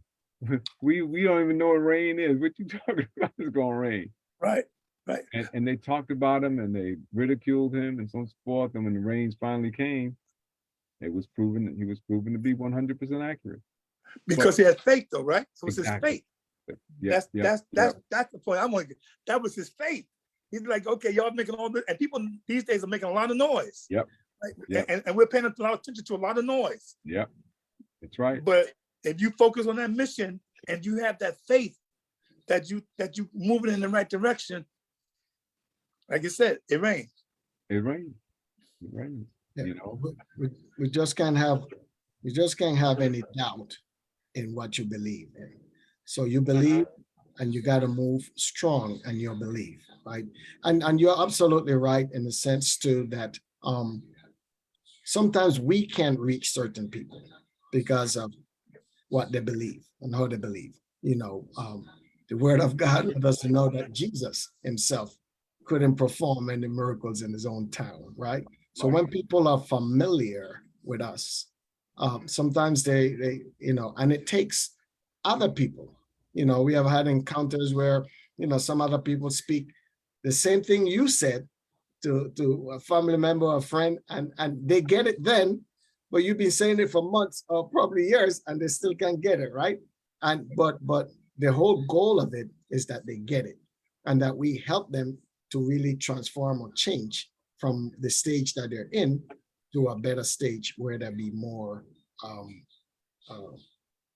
benefit or beneficial from what they just received. And so we move like that in with people where we share our energy, our time, and our knowledge, and sometimes you're absolutely right. It could be discouraging, but tonight, the word that I receive of all of this is that be encouraged, in all that we do, because by being encouraged in God and knowing that He's with us and that He will work a work through us, then we are able to do amazing things. But we can't waver. Some people really, like Dr. Russell said, they lock themselves into this cocoon and they don't allow you to get in. And so it could be fear, but we as believers, as a body of believers, we know that that is not of God, right? And so we have to exercise the love of God and continue to pour in. And sometimes you got to pour in cups and cups. You can't pour a whole mug of water, onto them, but you got to pour in cups and cups and water it little by little so that they'll be able to get it, And so, but once they get it, now, we'll be able now to give them more meat that they'll be able to develop and be a better person, in their life. So, yeah, that's my little take.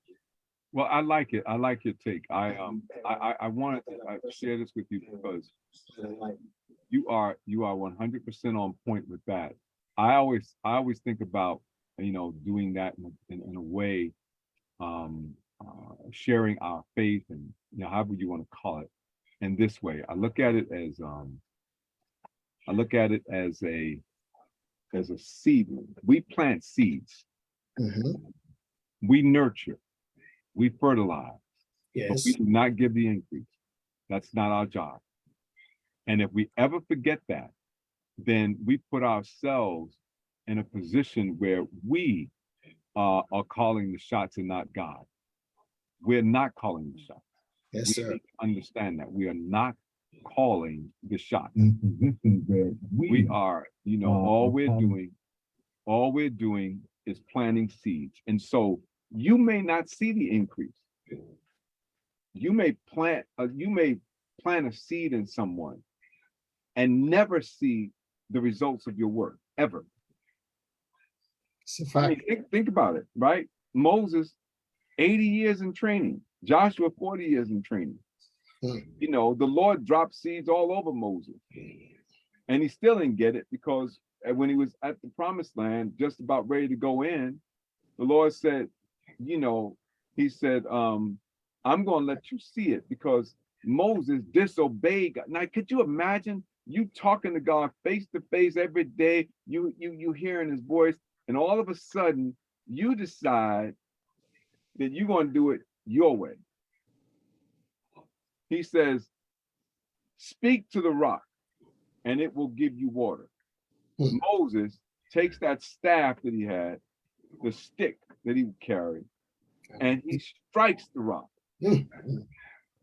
So look, I'm doing this. This is me and Aaron, right? We got this.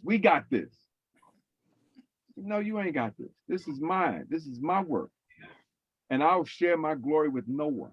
Amen. So Moses is standing there. He said, look at it. I want you to get a good look at it because you ain't going in.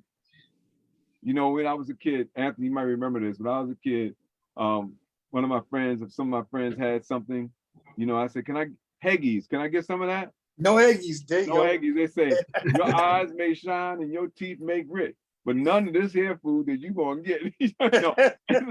So you can have all the Heggies you want. I ain't getting you nothing. No Heggies, you down. No Heggies. And so you can look at it, but you ain't going in.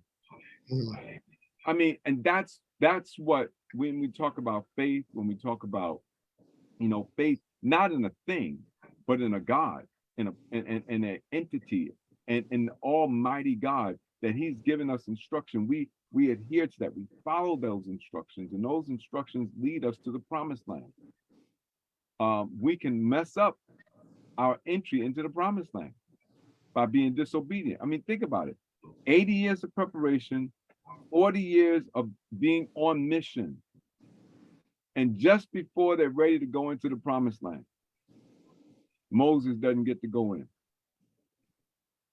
So the Lord did not take away his eternal reward, but Moses messed up his life. So sometimes we do because we want to see the results of what we do rather than remaining on mission to make sure that we're doing the work that he's assigned to us so that people can benefit. Joshua, on the other hand, remained faithful. He did what he was supposed to do. He was a great follower. He became a great leader. And we need to examine that. Look at that. Look at the differences in the two leaders and where they wound up. But just remember, Paul said it best. Paul says, I plant, Apollos waters, but God gives the increase. You can't change anybody. We have a hard enough time trying to change ourselves. You know, I mean, think about it. We tell ourselves we're going to do this or we're going to do that. Don't do nothing. Mm-hmm.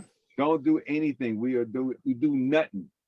And so we wrestle with ourselves all the time. But we want other people to listen to what we say. Oh, you gotta hear what I'm saying. Why? You didn't listen to what you said. No. You know, but you want us to listen to it. So if you're not living the words that are coming out of your mouth,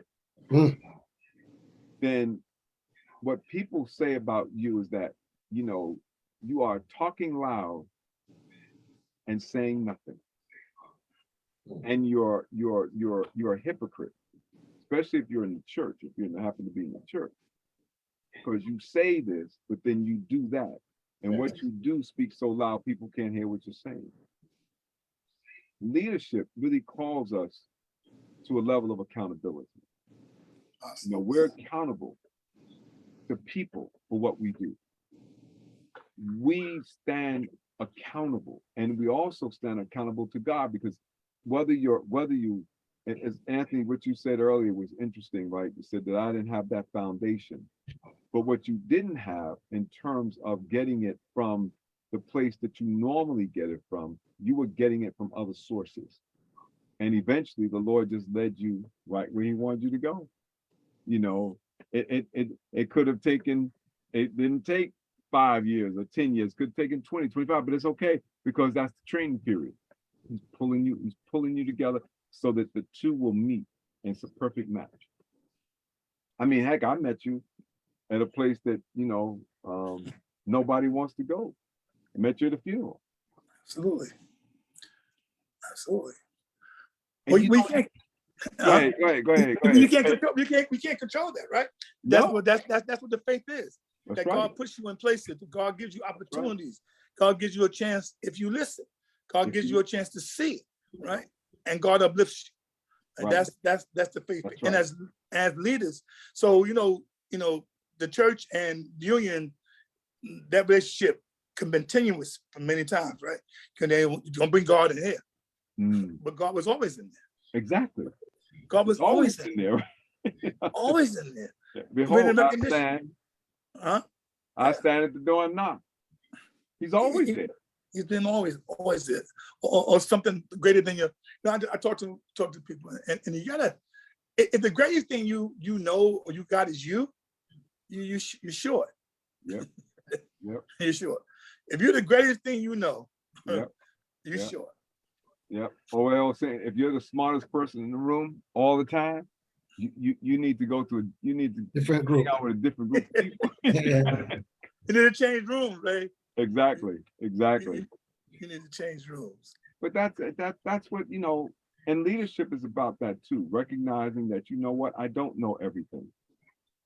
I don't want to know everything, because if I knew everything, there's no room for growth.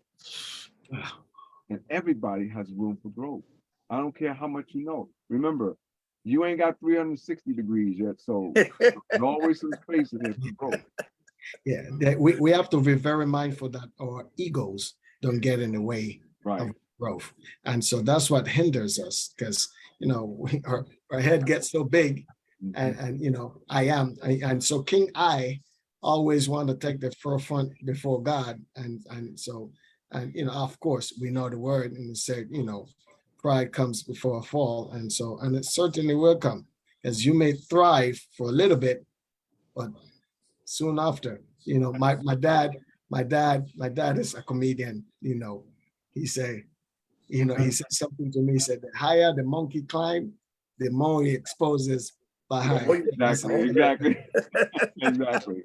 So I had a friend that I used to work with when I worked when I was working at Manhattan State Hospital, and I was a union representative, by the way. I want you to know that I was a union. I know that. nice. My man, brother, we call everybody by the last name. His name was Brathwaite. Brathwaite was from Panama, and he was an older gentleman, Nice.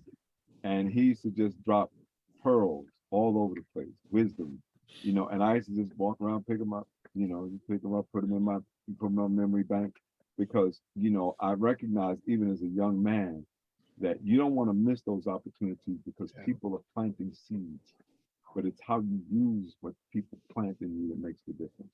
Amen. You know, I never forget him. I have a picture of him too. I still have a picture of him, Nice. and that's over 40. That's let me see. That's over 40 years ago. Wow. I still have a picture of him. Amen. Amen. Amen. It's important because when we lose sight of those nuggets that we, you know, we receive when younger, you know, our parents used to say all these little things, and when you like, what does that mean? You know, what Right, in heaven, right. you know, I pay that no mind. But as you grow older, you realize it's like, wow, Yes. now it makes sense to you, right? So, yeah, yeah. But it's something that, you know, we need to continue to pass on, as you mentioned about our young people and, you know, the lack of fear, Right. right?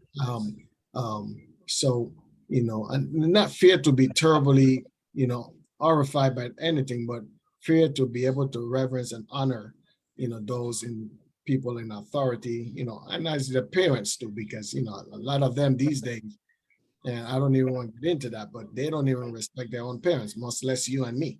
Yeah. In the street, right? So, Yeah.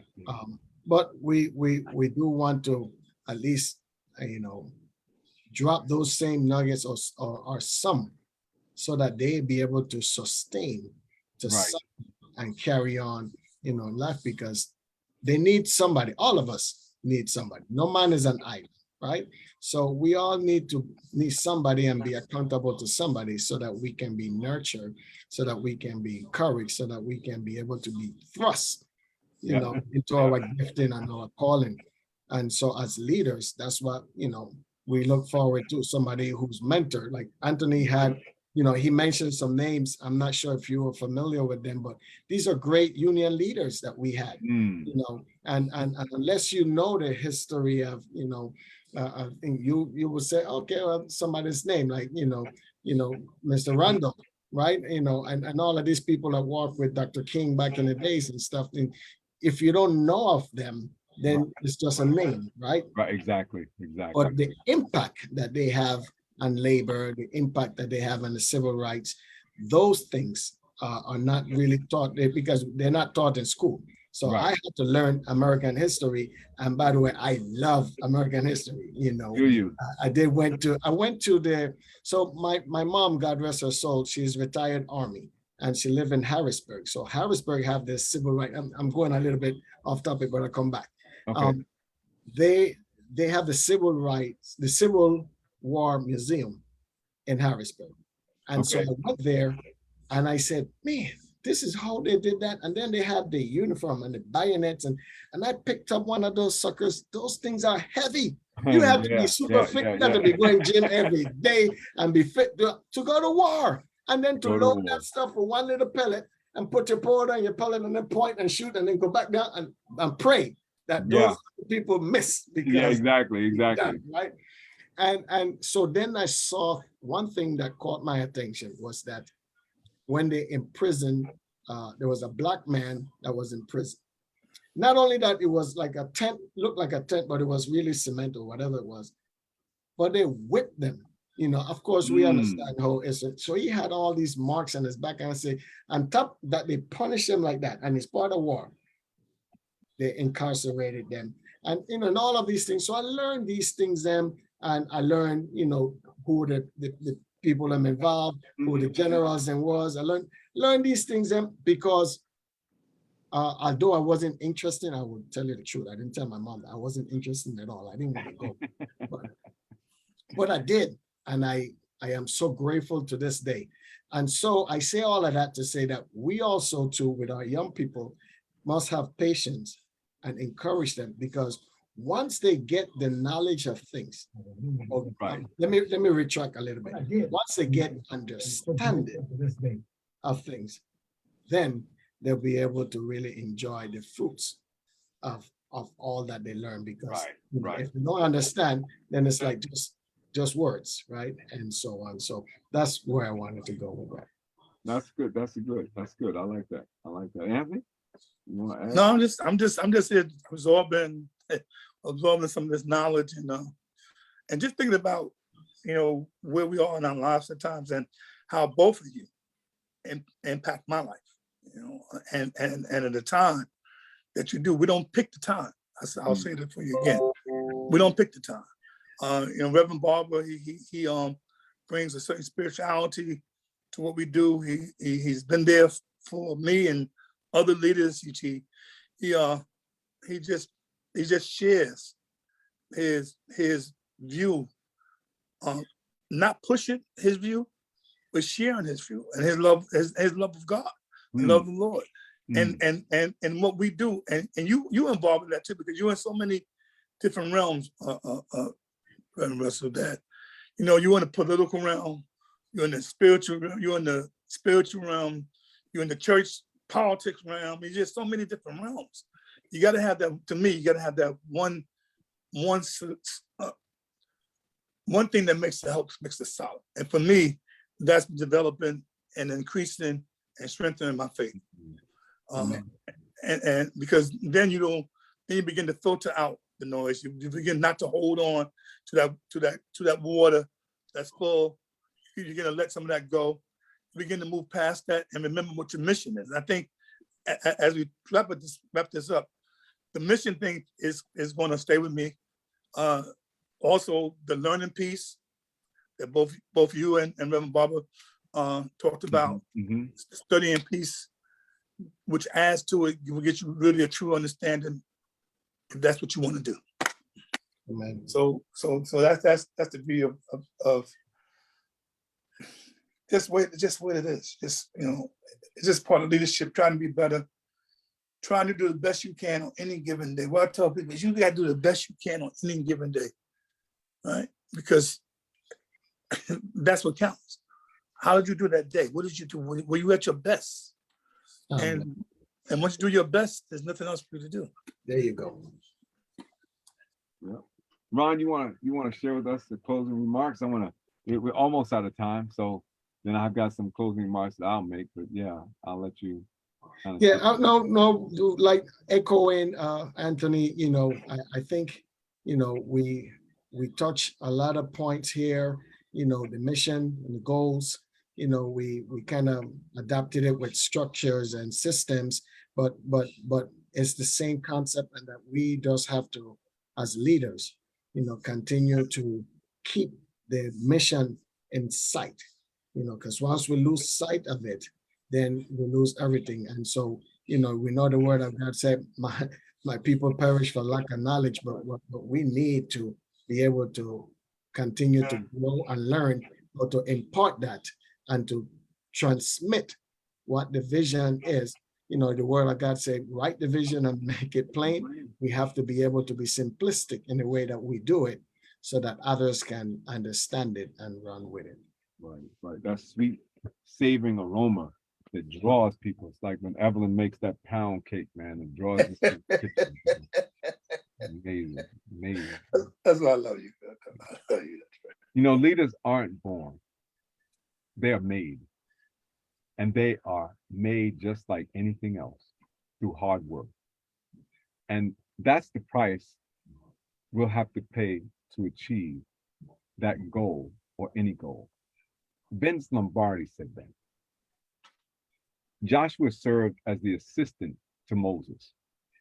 Any instruction he received from God came from Moses, but now the Lord is speaking directly to Joshua only because Moses, God's servant, was there. The Lord uses one leader at a time. In Joshua's first conversation with God, he is instructed to do 4 things: go over Jordan, be strong, cause these people to inherit the land, and observe all things according to the law. 4 things. He was following in Moses' footsteps, who had been prepared for his leadership role for 80 years. Now it's Joshua's turn to lead. He'd been in training for almost the entire time Moses led the nation through the wilderness, about 40 years. It is only after the death of Moses that Joshua became Israel's leader. There were no power struggles. There was no elections. In fact, a succession plan had been put in place way back in the book of Numbers, 27:15-23. You need to read it sometimes. Numbers 27 verses 15-23. You want to know about a succession plan? This is a succession plan. Some of you who had listened and participated in this broadcast tonight might have a call to leadership, but not sure how to respond, or feeling apprehensive or concerned that you're not or have not been properly prepared. I'm not talking about those who have a self-glorifying desire to be in leadership without a calling. I'm talking to those who have been faithful, schooled, and prepared for leadership. And remember that the Lord uses one leader at a time. Leaders are guided by a sense of purpose. It doesn't matter what ministry they're called to. They should be clear about their calling and remind themselves daily of that ministry, that mission. It doesn't matter what area of leadership the Lord has called you or preparing you for.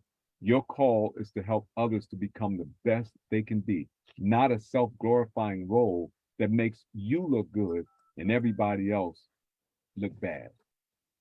I invite you to carefully examine Joshua. He never tried to take leadership from Moses. He followed directions and showed loyalty right up to the day of Moses' death. It was only after the Lord called Moses from labor to reward that he called Joshua to leadership.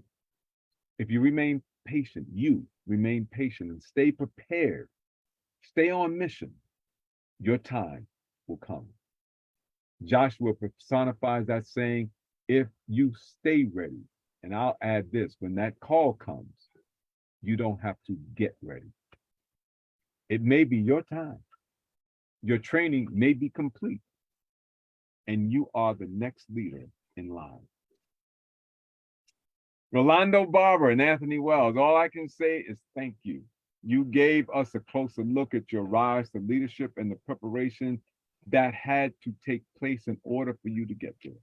You poured out of your abundance, and we drank, watch this, from the reservoir of your overflow. Thank you, guys.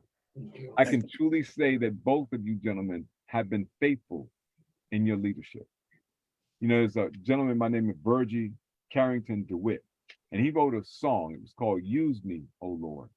And I believe he had both of you guys in mind. He said, fear for thee, dear Lord, a cross I'll bear, and I'll go anytime, anywhere. I'll not falter for the weight of the woe. And if you lead me, dear Lord, I'll go.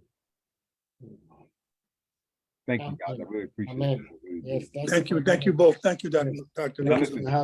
listen, don't forget our sponsors and advertisers. The JLR Company, J. Lauren R Consulting LLC, for all your church financial needs. Call 718-328-8096 or visit our website, www.jlaurenrussellconsulting.com. With the J. Lauren Russell, J. Lauren R Consulting LLC, it's not about the castle, it's about the kingdom. Matters of Faith, the book, you know, I had it on the screen all night. You saw it on the screen. But Matters of Faith, the book is available to you, and you can use my Cash App to get it. See, it's behind me too, you see it. But that's the book. And you can get it by going to my Cash App, $ Matters of Faith. The book is $23.40, but it covers shipping and handling. Or you can get it as an ebook. And all you have to do is go to www.smashwords.com/books/view/993-177. And if you use the coupon, you'll get a 50% discount on the price of the book. In other words, the book will cost you $10. So that's the support of this ministry. It helps me to keep moving. And if you want to know how to do it, you don't have to send me a contribution. Just purchase the book. That helps me to do what I need to do to keep this program going. Triumph Physical Therapy for all your musculoskeletal needs. Call Triumph before you take that pill or schedule that surgery. 212-234-2900. Now make your contributions today to Love Thy Neighbor Incorporated as they prepare for their annual back to school drive. We're almost there, guys. Find them on Facebook or their website, www.lovethyneighbor7.org. And please don't forget, subscribe, like, and share our Matters of Faith YouTube channel, because what we want to do with this program tonight is we're going to drop it onto the YouTube channel, because some people don't have this form of social media, but everybody's got YouTube. So we'll drop it on the YouTube, and then they'll be able to experience this show tonight.